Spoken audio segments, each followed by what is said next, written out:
Muy buenos días, les damos desde la Ciudad de México a todos nuestros seguidores del canal de YouTube de las Empresas Verdes, a quienes agradecemos que nos sigan en redes sociales, en Facebook, LinkedIn, Twitter e Instagram, y hoy más recientemente en TikTok, en donde nos pueden encontrar como las Empresas Verdes. Los invitamos a que se suscriban a nuestro canal, a marcar con una manita de me gusta y a compartir la entrevista del día de hoy, que será de mucho provecho en el tema de ver cómo las empresas están cada vez más adoptando modelos de desarrollo sustentable y sobre todo para quienes se van acercando a estos temas vayan comprendiendo y entendiendo un poquito más de qué se trata esto. El día de hoy hablaremos precisamente de la empresa exportadora de hortalizas, Expo Hort, que tiene un plan muy definido de desarrollo sustentable que no solamente busca mitigar sus emisiones, sino también procura el desarrollo de productores de hortalizas en la región del centro del país. Para hablar del tema, tenemos como invitado a Rafael Royce. Él es fundador y director de Expo Hort. Rafael, te damos la bienvenida. Muchas gracias por estar con nosotros en el canal de las Empresas Verdes. Gracias a ti, Ismael, y mucho gusto estar con ustedes. Pues muchísimas gracias, es un honor tenerte con nosotros, Rafael, y nos gustaría que nos fueras comentando un poquito qué trabajo realiza Expo Hort en el tema de sustentabilidad, cuáles son los avances y cuáles han sido los retos que han tenido que enfrentar en estos 18 o 19 meses de pandemia. Sí, mira, te platico, es una empresa que se dedica a verduras congeladas, se encuentra en la ciudad de Querétaro, y de los productos que principalmente fabricamos es espinaca, brócoli, coliflor, hierbas, mezclas, zanahoria, etcétera. Refiriendo al punto exacto que mencionas de qué hemos hecho en la sustentabilidad, la planta tiene más de 35 años de existencia y en los últimos 10 años hemos estado muy comprometidos en reducir emisiones, en ser más limpios cada día. Un proyecto que fue muy importante para la planta y empezó hace 5 años en las pláticas con los contratos y todo el desarrollo de la energía eólica principalmente, que en México no tiene mucho tiempo. Y logramos concretarlo desde hace 2 años, año y medio, 2 años. La fábrica, aparte de la parte eólica, que significa un 85% que nos la surte eólica, Los Altos, en Ojuelos, están en la sierra las turbinas eólicas. Pudimos poner por costos y por superficie el 15% con celdas fotovoltaicas en parte de los techos de la planta. Esto al día de hoy ha hecho que la fábrica, en cuestión de energías eléctricas, tenemos 0 costo más que lo que nos cobra la CFE por el uso del medidor.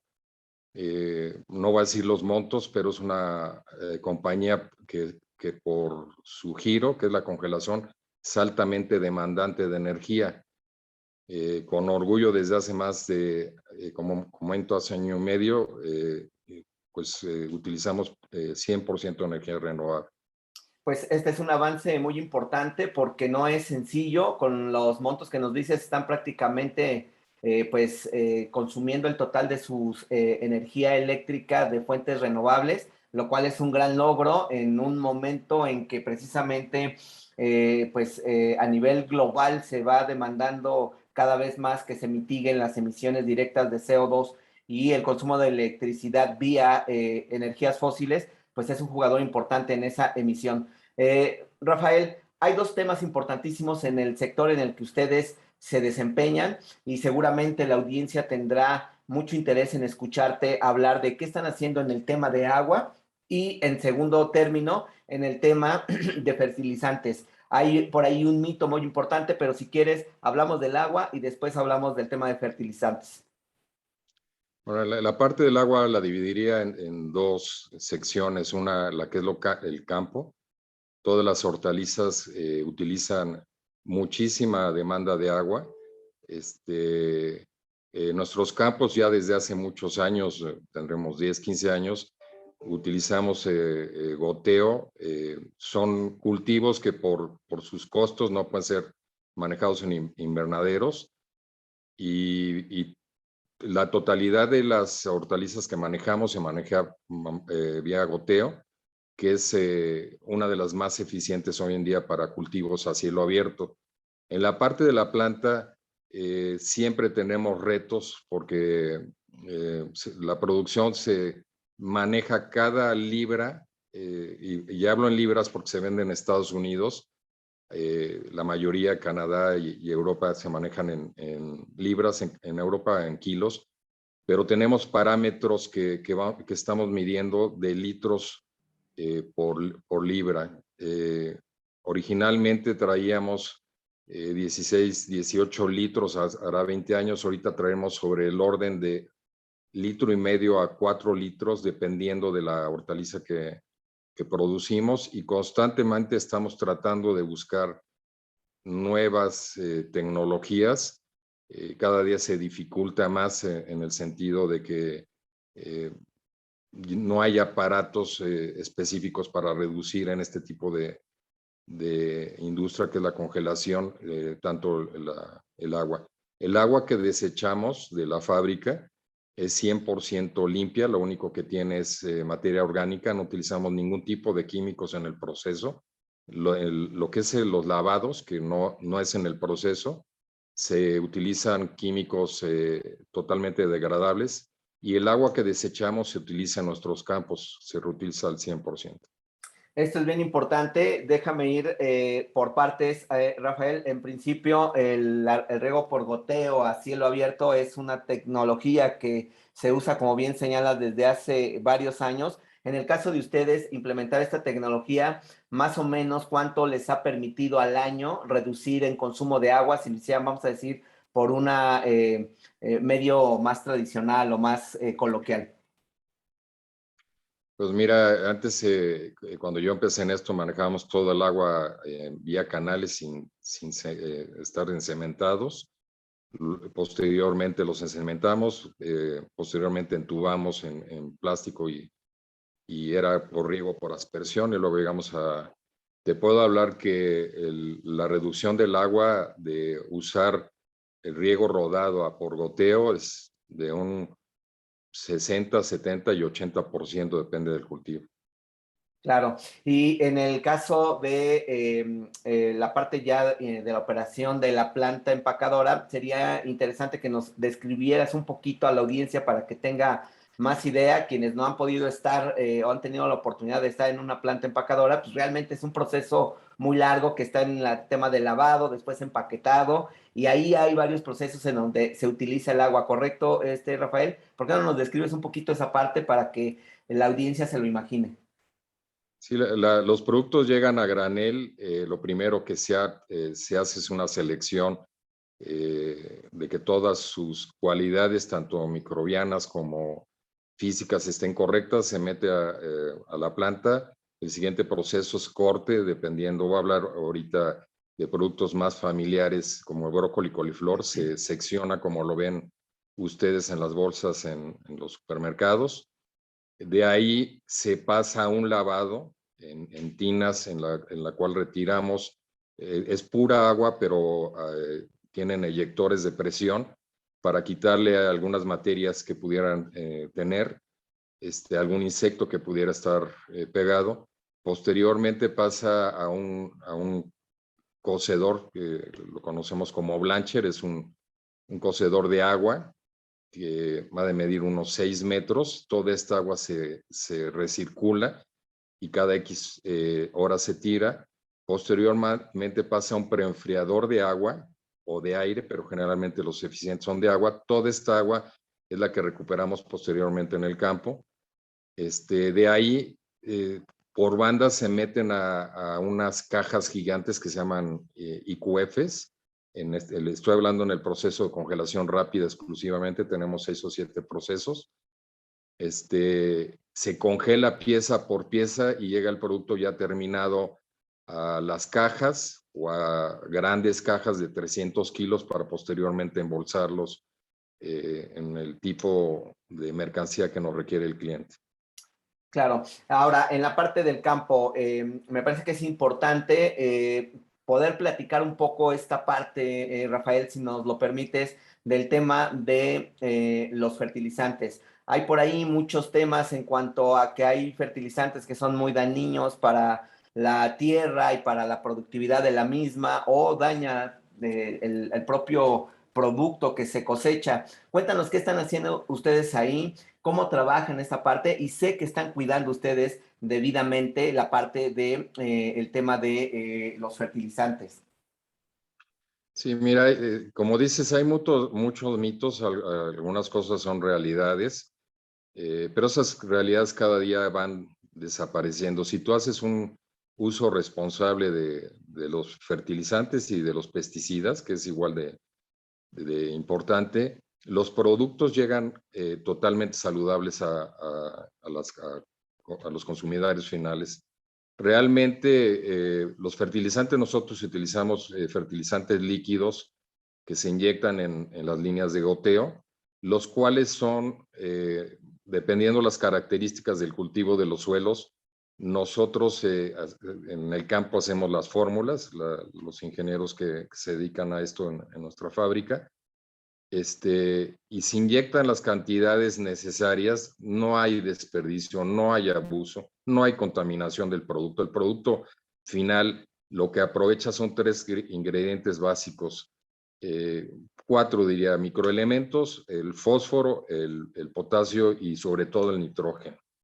Eso es lo que el producto final es lo que va a tener, no tiene ningún residual. El manejo desde que yo tengo conciencia no es echar el producto a tirarlo. La parte de los pesticidas, que es igual de importante, hoy en día los pesticidas que se usan se degradan por horas. O sea, hay pesticidas que podemos aplicar a los 7 días, a los 3 días, a los 2 días, a las 5 horas, y para cuando llega el proceso está totalmente desaparecido. Nosotros, nuestra regulación, aparte de las normas mexicanas, seguimos mucho las reglas de la FDA. Hoy en día la revisión, porque todo lo exportamos, es en sustancias residuales de cualquier tipo que se te ocurra, de microorganismos, de pesticidas, de metales pesados, etcétera, es de 4 dígitos después del punto 000, y el cuarto dígito, o sea, realmente la industria se ha perfeccionado cada día y los productos de las fábricas que nos dedicamos a esto son 100% confiables. Claro, y esto es bien importante porque hay dos elementos. Primero es el cumplimiento, como tú dices, de las normas, no solamente nacionales, sino internacionales, pero también es un tema de productividad. Pero déjame regresar tantitito atrás, Rafael, para ver si lo comprendí. Entonces, en el caso de los fertilizantes, es una combinación entre naturales y químicos, ¿correcto? Sí, hoy en día no me atrevo a decirte ni fórmulas, y si las requieres las pregunto y te las mando por correo, pero son fórmulas que ya se hacen dependiendo del cultivo, entonces se les aplica exclusivamente lo que necesitan, es como el ser humano. ¿Por qué estamos gordos? Pues porque comemos de más. Esa es la verdad, es el principio en un porcentaje muy alto. Otros pudiera ser genéticamente. Las plantas, los cultivos ya tienen sus fórmulas muy específicas. Entonces, son por productos químicos y productos orgánicos que se aplican con cero residualidad. Eso es lo importante. El tema no es cómo lo aplica, qué estás aplicando, sino cómo que permite esta desintegración a los días, dependiendo del tipo de cultivo, como tú lo mencionas, para que cuando lleguen a la mesa del consumidor estén prácticamente libres, sean inocuos, ¿correcto? Es correcto.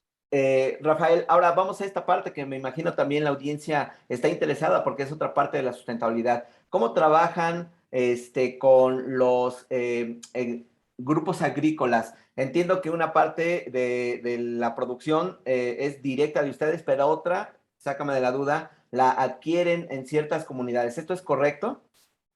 Sí, es correcto. Tenemos como 3 sistemas de trabajo. Uno es la producción propia, la otra es comprada y la tercera es en un tipo de asociación con el productor. En el caso de las 3, hay una trazabilidad al 100% desde la semilla, porque nos lo requiere la industria. O sea, esto no es nuevo, esto lleva muchísimos años. Cada día nos exigen más sobre todo los cánoves en Estados Unidos son muy complejos, más que en Europa. Entonces, la trazabilidad de todo lo que se puedan imaginar viene desde la semilla.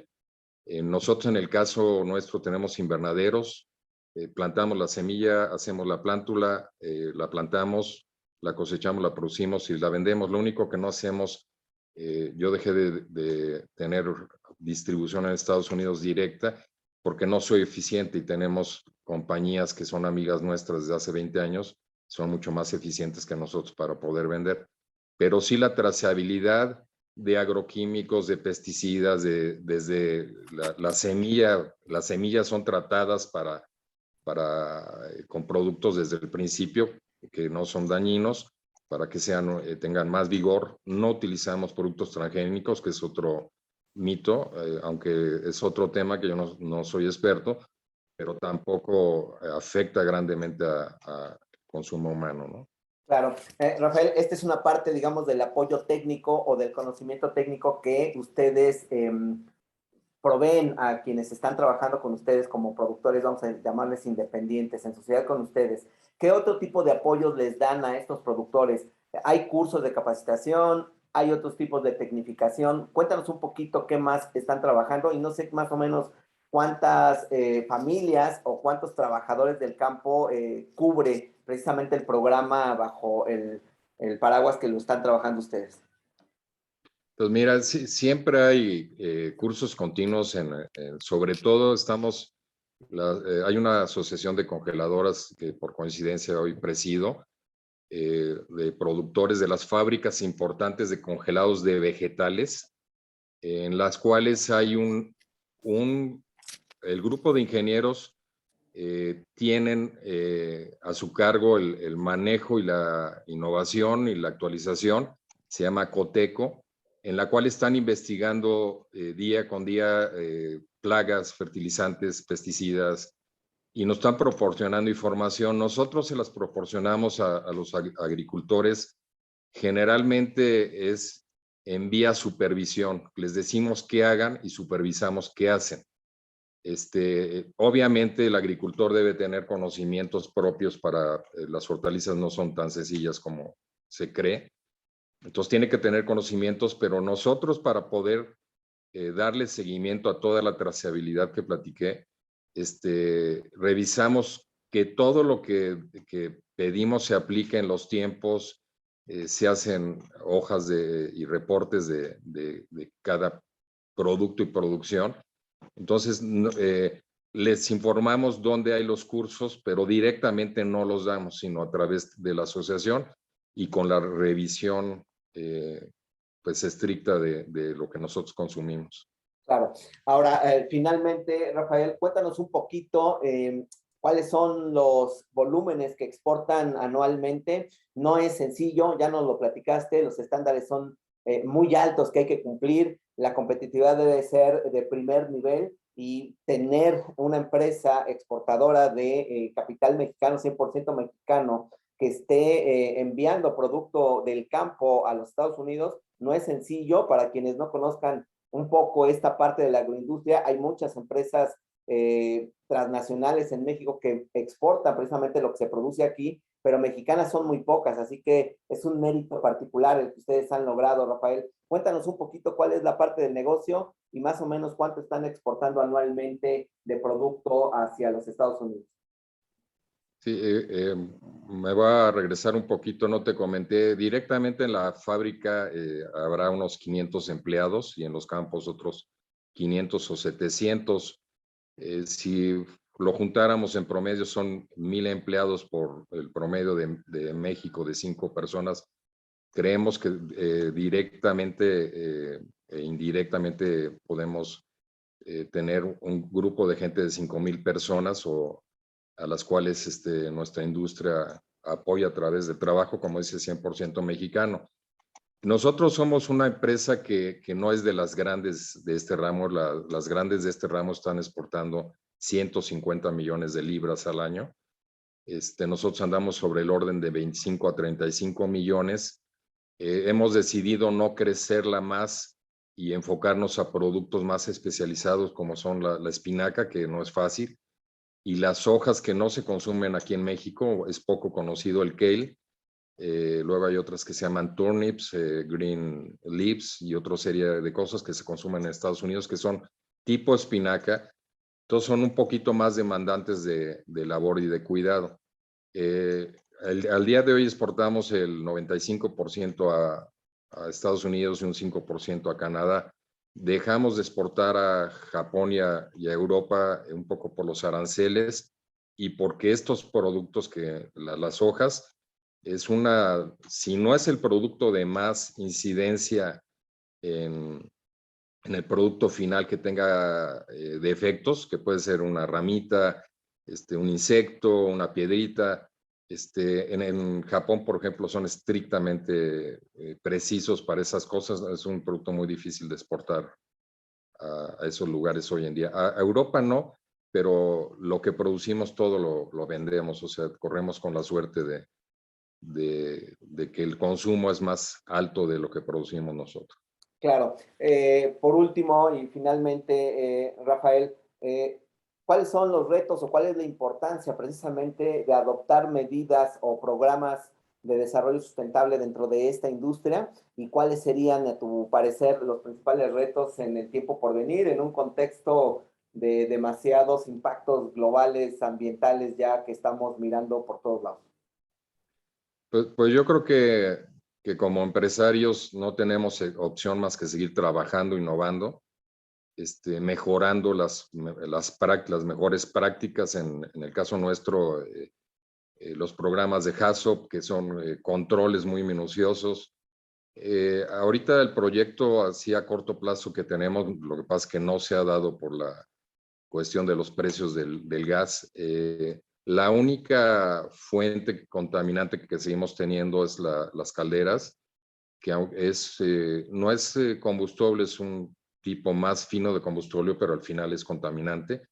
Y el cambiar ahorita a gas se volvió un problema. O sea, teníamos el proyecto desde hace 3 años, ya las cotizaciones, todo, pero se ha venido abajo y en el momento que se pueda, lo haremos. Otra parte que nos estamos enfocando mucho es tratar de tener los menos desperdicios. Hemos buscado, cuando yo empecé en este negocio, créanme que se tiraba la mitad del producto, por puntitos, por un insectito, por amarillitos. El mercado nos hemos vuelto que si el huevo no lo ves totalmente amarillo, no es comestible, y cuando yo era chico, los huevos eran color crema, ¿no? Entonces, los mercados han ido cambiando y lo que hemos tratado es encontrar clientes de todos los tipos de productos, porque hay productos que son de excelente calidad, y se le hace algún tipo de corte y pasa perfectamente para consumo humano. La cuestión óptica es la que te hace rechazarlo. Y en ese gran logro implica, nadie lo sabemos, pero millones de pesos, millones de ahorros de energía desde el campo, porque es la producción del campo. O sea, ya gastaste en luz, ya gastaste en agua, ya gastaste en gente, en tractores, en diésel, etcétera, etcétera, en la fábrica, todo lo que les he platicado, para luego tirarlo. Entonces, tenemos como muy, muy presente tratar de ser lo más eficiente, y esto es más en ventas que en producción. Estamos, yo creo que pudiendo recuperar hoy en día un 90% de la producción con este tipo de sistemas con diferentes productos. Claro, pues importantísimo ese tema porque precisamente uno de los grandes retos que tiene la producción de alimentos es evitar el desperdicio que, de acuerdo a varios estudios, es a veces el eslabón en donde más comida se desperdicia y escuchar precisamente esfuerzos para que desde la producción, desde el campo y ya después en el proceso, en este caso de empacado, se minimicen esos desperdicios, va a ser importante precisamente para generar un desarrollo sostenible en la industria alimenticia. Rafael, no sé si quieras agregarme algo más, la verdad es que ha sido muy interesante. Un gusto haber tenido con nosotros tu presencia en el canal de las empresas verdes y creo que en el futuro podremos tener más temas para platicar e ir mostrándole un poquito más a la audiencia que seguramente estos temas siempre son de gran interés para que conozcan cuáles son precisamente esos procesos de producción. Muchas gracias por estar con nosotros, Rafael. No, yo les agradezco mucho, Ismael, de que me hayan hecho favor de invitarme. Yo creo que es obligación de todos los que producimos, no esto, cualquier tipo de industria, cada día ser más eficiente. Y si crees conveniente, pues compartir el videíto que hicimos un poquito para que la gente se entere que en México los mexicanos trabajamos y tratamos de hacer las cosas bien. Ahí te ejemplifica eh, en lo que ve la gente cotidianamente, porque yo que soy ganadero y agricultor, pues estoy muy familiarizado, pero hay gente que no sabe ni de dónde viene la leche, ni de dónde viene el brócoli. Todo lo que hicimos es comparar la energía que estamos ahorrando contra celulares, contra vuelos de avión, de una manera significativa. Si lo puedes compartir, pues con gusto para que lo conozca la gente.